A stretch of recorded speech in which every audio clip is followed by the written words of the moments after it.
Hi everyone, welcome back to my channel, and in today's video I'm going to talk about soul pieces from other lives.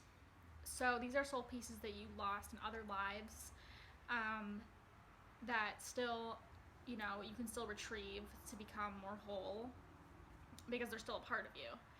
So I'm going to break this video into two kind of sections. One is going to talk about soul pieces you lost in a past life situation, and the other part is going to talk about soul pieces you lost to someone that you don't know. And the reason you don't know them is because you only knew them in a past life. So if you do know them in a past life and in this life, or if you've lost them in this life, then you should watch the video about how to know if someone you've met is carrying a piece of your soul, and how you know if you're carrying a piece of someone else's soul. So those are the two videos I kind of made before this one. Okay, so let's just jump right into it. So for soul pieces you've lost in a past life situation, there are several different factors you can kind of take into account to know whether or not you've lost these soul pieces.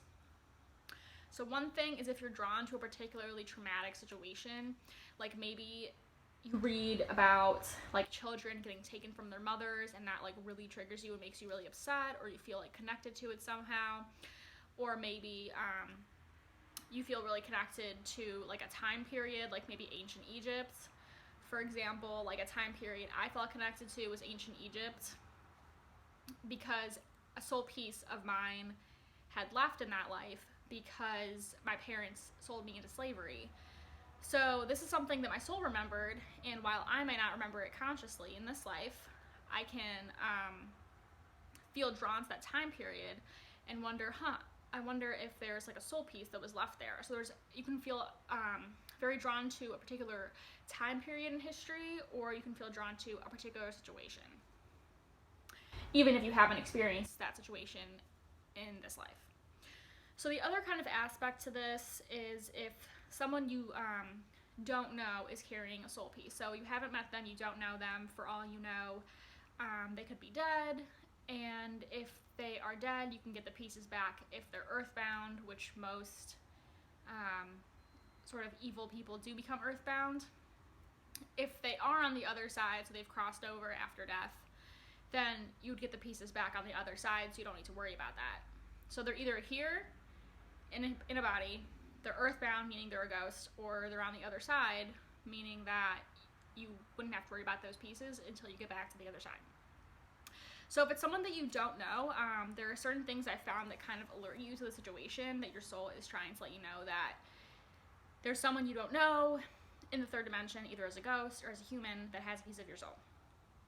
So this can look sort of like attracting the same kind of person over and over. So for example, let's say that, every time you go grocery shopping or like leave the house, there's like a really mean old lady who like gets all up in your business and is really rude. So if this is something that consistently happens again and again and again, and you're like, why do I always attract these like mean little old ladies? It could be because in a past life you were abused by a mean little old lady, and she has your soul pieces. So then you could get those back from her without needing to actually meet her in this reality or in this life. So another thing that can alert you, so attracting the same kind of people and then also attracting the same kind of situations. So for example, let's say you're driving down the street, and almost every day or really frequently enough that you start to take notice, because the universe wants you to notice. That's why this keeps happening, so you can get back the pieces of your soul. So let's say there's always like an SUV tailgating you, or you always have like a landlord who does a bunch of shady stuff, like charging you for repairs or things like that when that wasn't on the lease, things like that. So maybe in a past life, you lived in a slum in India and your landlord was like super shady and charging you, or just how they, just in general, maybe not charging you but just like ripping you off, things like that. So if there's certain situations or certain types of people that keep occurring over and over, and you're like, why does this keep happening to me? Like, what did I do? Probably nothing. You probably just are being reminded of that life, so you can retrieve the soul pieces from that person. So I hope that made sense. Please feel free to leave any comments or questions below. I'll try to get to them. And I will see you in the next video. Okay, bye.